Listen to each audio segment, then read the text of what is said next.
Hello, balik lagi dengan Haikal di Lock and Talk. Hello guys. Balik sama Bro Titus nih guys. Jadi kita malam ini nih, tadi udah ngobrol-ngobrol dikit lah.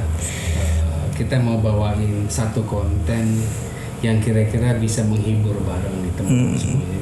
Konten Goosebumps. Om Titus nih, Bro Titus nih suka ini bro, suka yang horor-horor guys. Yoi. Kagak ngerti gue. Tadi ngobrol dikit, kira-kira kita bawain konten yang horor-horor seru juga nih kali ya. Jadi mudah-mudahan bisa menghibur teman-teman. Jadi seperti biasa di channel kita kan penuh dengan keacakan gitu ya. Tapi kok bisa jadi keajaiban. Dan hari ini, malam ini nih jam 10 lebih kita bareng Bro Titus untuk ceritain. Jadi ada satu cerita menarik gitu ya, rada horor dikit. Mudah-mudahan bisa nemenin malam-malam kalian. Jadi nanti gua langsung kasih Bro Titus aja deh. Gimana sih? Ntar karena gua belum tahu juga ceritanya nih seperti apa gitu. Gua udah siap-siap merinding di malam ini. Biasanya ada juga teman-teman kita yang sebelum tidur tuh nikmatin cerita-cerita. Ada cerita seru, ada cerita horor. Nah, Gua kagak. Gue bisa murotal gitu. Bisa biar tenang gitu hidup, bukan nggak mikirin yang horor-horor gitu. Kencing ke kamar mandi ngeri lagi. Gimana bro? Gua tuh nggak tahu nih ceritanya. Cerita horor apa nih kita nih? Ya kita ini kan di Indonesia itu kan kalau kita bicara tentang horor atau creepy story itu kan banyak bro. Yeah. Ya mulai kayak kita sejarah yang kayak di mana terowongan Casablanca ya kan, habis itu kayak Menara Saida ya kan, itu kan legend lah yang banyak setannya. Nah, kalau si Manis Jembatan Ancol tuh termasuk juga? Termasuk legend juga. Kebetulan gue kerja di Ancol. Iya. Tapi nggak pernah lihat. Lihatnya si buta dari Ancol. bukan gua ini terowongan. Iya. Ya jadi ini gue mau cerita nih bro. Okay. Jadi ini sebenarnya cerita ini tuh mulanya itu tuh ada di sebuah rumah di bilangan Jakarta Selatan. Okay. Khususnya daerah Cipete. Jadi rumah ini dijual. Di rumah ini dijual, nggak tahu kenapa dijual, akhirnya dibeli oleh pemilik barunya. Sebut aja pemilik baru namanya Hasto. Agennya siapa? Mas Wan bukan? Bukan. Dia kayak daerah Tangsel doang bro. Oke. Siap. Ya Cipete kayaknya beda lagi. Lanjut bro. Nah jadi sebut aja Hasto ya. Nah Hasto ini tuh akhirnya dia merasa bahwa rumah ini tuh unik, kan gede, ya kan rumahnya tua. Tapi dia ingin merombak semuanya. Jadi alih-alih rumah ini mau di renov total. Renov total. Nah karena mungkin dia dikejar project, akhirnya renovasi rumah tua ini tuh dibagi jadi 2 shift pagi sama shift malam. Nah, di sini awal mula cerita horornya nih, waktu pas shift malam. Jadi kalau di shift malam, orang renovasi itu start mulai jam 7 sampai jam 11. 11 malam. Ya, 11 malam itu shift malamnya. Ya, shift paginya pasti udah tahu ya. Yeah. Nah, biasanya yang shift malam ini kuli bangunan itu 3 orang, bro. Ya, ada 3 orang. ABC, kita sebut aja namanya ABC. Nah, si A ini tuh biasa untuk renovasi seperti biasa lah, gimana caranya orang renovasi kan.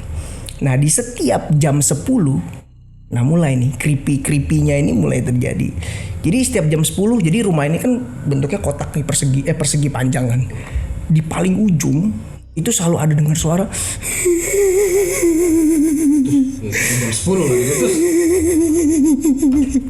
Nah, cuma kalau misalnya kita lihat ya karena 3 kuli ini tuh ngerasa kalau dilihat dari jauh itu kayak suara binatang. Jadi mereka nggak peduli. Cuma karena nih intensitasnya terus tiap hari dan setiap jam 10 itu selalu ada dengar suara itu. Akhirnya mereka tuh kayak curious lah, pingin coba. Ada apa sih?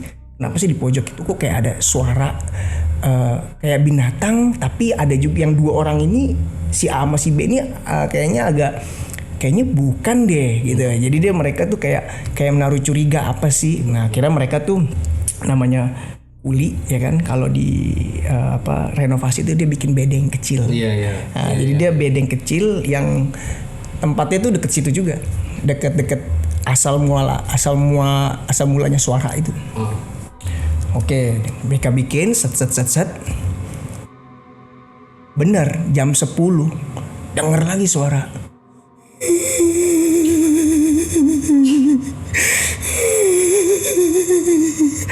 Itu tuh Hari kedua nih. Iya, itu tuh pas hari kedua. Mereka satu yang C bangunin AB. Lihat bro, bangun. Dengar suara nggak? Dia dengar suara.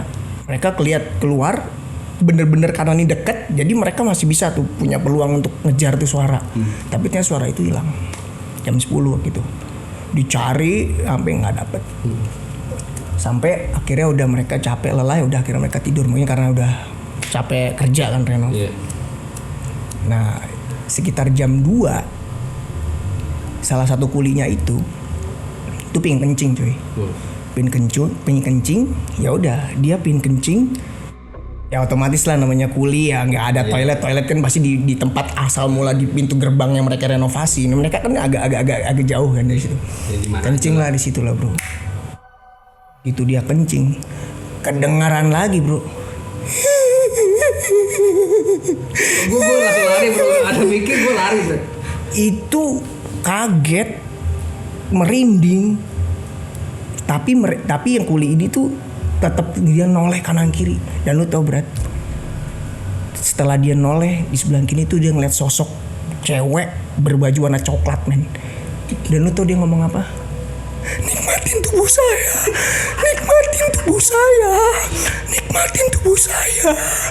Kenapa dia offline buat BO gitu atau gitu?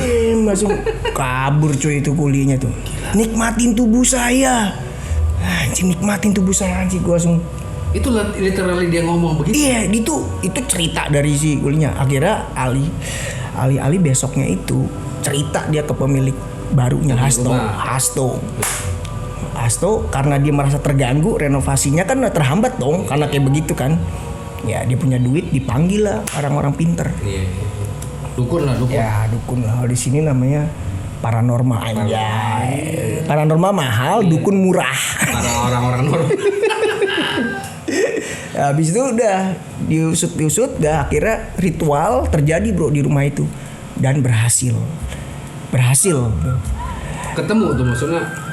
Sebenarnya bukan source masalah ketemu. Nah, orang kan pasti mikir ini kenapa kok bisa sampai ada arwah gentayangan di pojok. Nah, ini flashbacknya bro.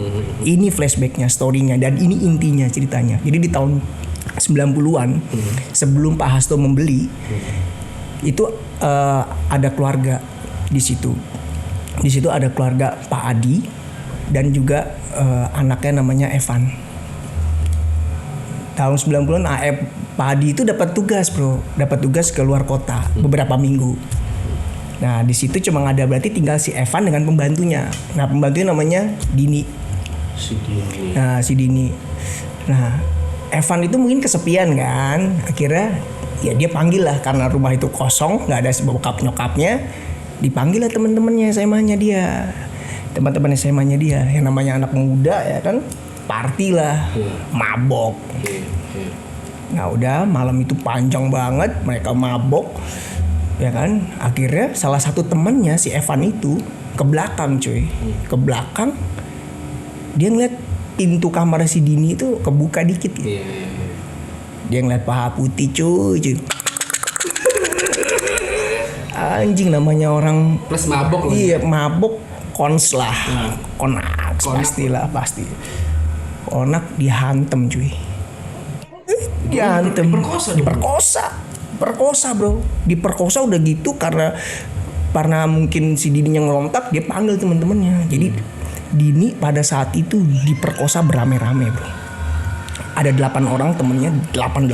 Termasuk Evan. Evan enggak. Yeah. Makanya nih gue yang bingung lah. Makanya cerita dari paranormalnya itu dia dapat full story karena dapat bisikan dari arwahnya si Dini ini. Nah, dia 8 orang bro diperkosa.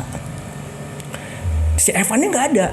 Makanya bingung kan. Nah, makanya begitu diperkosa sampai mati cuy. Anjing, diperkosa sampai mati. 8 orang bro. sampai mati. Satu orang aja bisa mungkin istirahat sejam 2 jam dulu lah. Anjing. Horor. Anjing 8 kali cuy. Akhirnya si Dini dinyatakan meninggal. Dan lu tahu bro, nah ini yang bener-bener plot twistnya. Gak cuma sampai di situ. Salah satu temennya manggil si Evan. Dia bilang, Van. Kok tau mati nih? Siapa? Kok teman-temannya tau ini mati nih? Mati udah tahu, udah mati, udah nggak gerak. Nggak nafas. Udah nggak nafas. Diperkosa bos. Dan dia langsung salah satu temennya ngomong, Van, ini udah ada nih. Bagian lu. Anjing bagian lu apaan maksudnya? Lu tahu nggak Kal? Ternyata si Evan itu ngidap nekrofilia. Nah gitu nekrofilia. Kalau tapi teman-temannya memang tahu. Nah makanya setelah tahu diusut nyata ini semua pembunuhan berencana, direncanakan semuanya. Jadi gue balik lagi nekrofilia ya. Kalau lu googling nekrofilia itu penyimpangan seks terhadap mayat bro. Ya bro. Ada men. Makanya kalau lu lihat source-nya di Netflix itu ada namanya Dahmer. Dahmer itu salah satu orang yang apa namanya penyimpangan seksual terhadap mayat. Jadi dibunuh dulu mayatnya. Nah, cuma kalau baru dipakai. Nah, cuma kalau Evan ini mungkin nggak tega ngebunuh, dia suruh temen-temennya perkosa sampai mati. Baru Van, bagian lu Van. Anjing lu tahu bro. Jadi ternyata kalau kita googling lagi sampai orang itu ngecrot ya kalau nekrofilia atau orgasme itu karena dia cium bau mayatnya. Jadi semakin mayatnya itu makin berhari-hari, makin cepet dia makin nafsu. Cerotnya makin banyak, itu nekrofilia, bro. Jadi penyimpangan akhirnya disikat tuh sama si Evan. Evan pakai. Dan tuh Evan pakai 3 hari, bro. Berturut-turut. Jadi mayat itu udah mati 3 hari. Yang sama sikat. Masih sikat ya 3 hari. Gila. Makanya sampai sekarang kasusnya ini pembunuhan si Dini itu nggak terungkap. Dan menurut cerita dari paranormal cerita ini, si arwah ini cerita bahwa dia dibuang di sungai, mayatnya dibuang di sungai di daerah Cikarang. Pada saat tahun 90-an kayak gimana ya Cikarang, gue juga bingung. Ya itu pasti udah kayak Bekasi yang udah ya makanya sampai sekarang tuh kasusnya nggak terungkap. Makanya kenapa dia itu akhirnya dia arwahnya gentayangan sampai di rumah itu di Bekasi, Kalimalang kali ya, Sungai Kalimalang kan? Mungkin kali, gue juga nggak tahu, tapi daerah situlah sungai itu. Nah sampai sekarang itu bro, sampai sekarang belum ketemu dan kasus itu nggak terungkap. Dan ya paranormalnya meskipun dia punya bukti cerita, kepolisian nggak punya. Iya. Ya kan lu tahu sendiri. Iya, irasional. Iya, itu kan irasional, bukan bukti otentik, ya enggak? Ya kan? Jadi nggak bisa ngebantu untuk nyelamatin. Jadi pada saat ritual itu si arwah Dini itu nuntut bahwa dia tuh pingin bahwa mayatnya tuh dimakan. Tapi ya nggak bisa bantu, dan itu udah tahun 90-an mungkin udah hancur kali. Nah, itu yes. Nah, jadi itu salah satu cerita yang menurut gua dapat ceritanya itu yang sampai sekarang terungkap. Gua suka dengan cerita unik ini karena apa? Satu, pelakunya itu mempunyai penyimpangan yang nggak lazim. Iya, gue juga baru dengar. Iya. Seumur umur gue baru dengar. Nekrofilia. Gitu. Ada. Jadi suka sama cewek dipakai karena nafsunya dengan sesuatu yang udah mati gitu. Iya. Bagus-bagus manusia, kalau binatang kelar lagi. Ada lagi tapi gue nggak ada penyimpangan terhadap binatang. Nah kita bicara nekrofilia ya. Nekrofilia itu kan, jadi kenapa kok ada orang yang apa namanya suka dengan mayat? Itu karena sebenarnya cowok itu nggak punya percaya diri, dan dia nggak punya percaya diri terhadap orang yang hidup. Terus kedua, dia nggak mau ditolak bro. Mungkin kalau lu pingin berhubungan, kalau misalnya orang hidup ada kemungkinan chance lu ditolak kan. Iya. Kalau lu mayat kan enggak. Langsung bro. Waktu 90-an belum ada micet bro. Damn, bener. Dan juga pasti malu-malu bro. Nggak ada bocin-bocin jaksel bro. Anjing. Tapi ini dibilangin Jakarta Selatan bro. Iya. Makanya kejadiannya itu. Nah, jadi kalau balik lagi tadi cerita si Kuli itu ada akhirnya gimana? Jadi setelah dipanggil dukun nih, cerita sama si ya. Asto dong. Pernah hasut gimana bro? Ya responnya satu lah panggil itu apa paranormal. Akhirnya terselesaikan, akhirnya dibawa itu arwahnya. Jadi diusir. Akhirnya lanjut renovasinya.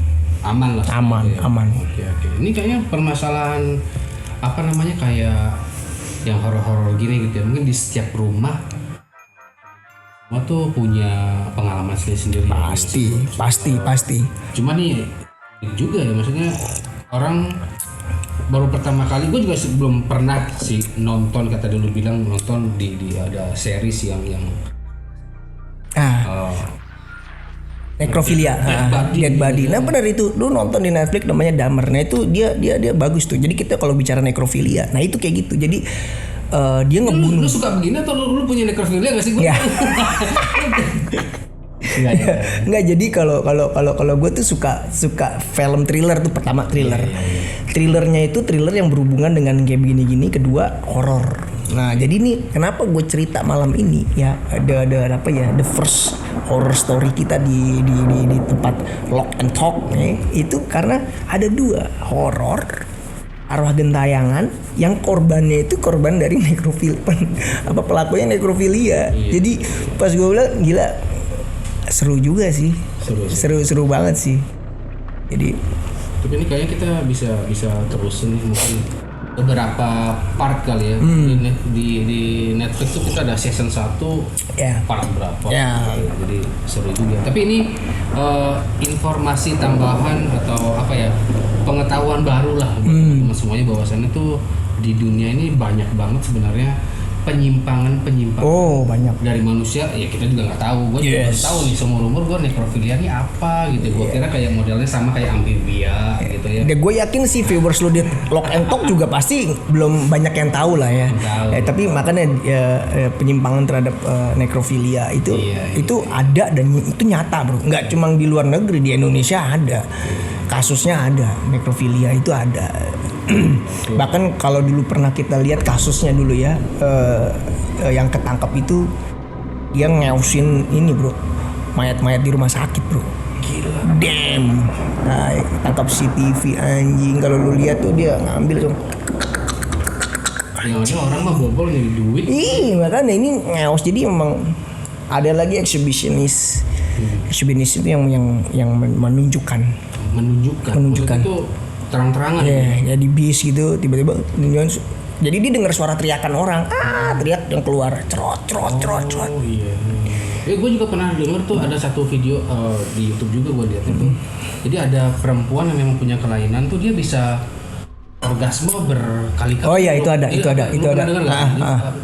Kasian waktunya gue lupa. Itu kasian bro. Itu kan menguras tenaga ya nggak sih bro? Itu kasihan banget tuh, lagi kerja. Cuma memang karena kelainan.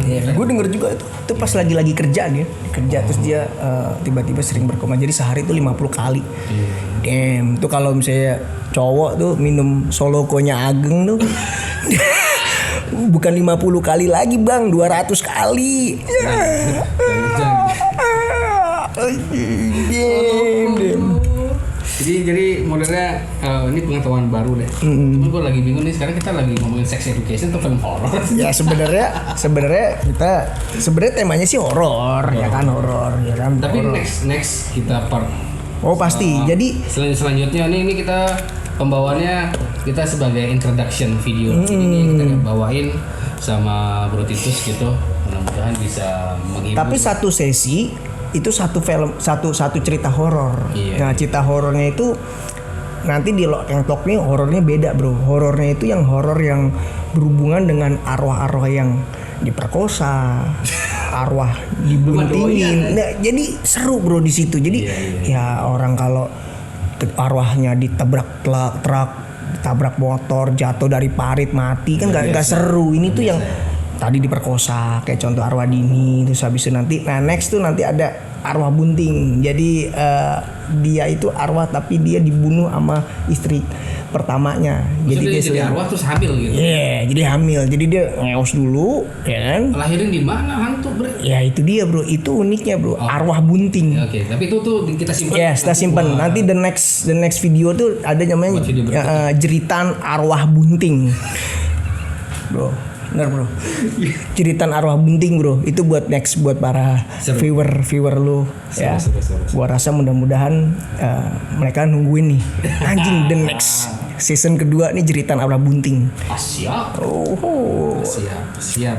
Oke, thank you Bro Titus. Sama-sama brother. Selain kita dapat esensinya bahwasannya kehidupan kita tuh bukan cuma manusia doang, ada dunia lain di luar sana tuh yang kita juga kalau di Islam kita tuh memang harus meyakini bahwa ada alam gaib itu ada gitu di luar situ gitu. Jadi buat selain itu teman-teman juga bisa belajar sesuatu tentang tadi nekrofilia gitu ya. Jadi yang belum tahu, yang mau tahu bisa googling sendiri deh. Jadi banyak sebenarnya penyimpangan yang satu kita juga nggak bisa nyalakan, cuma itu kan bawaan ya bro ya.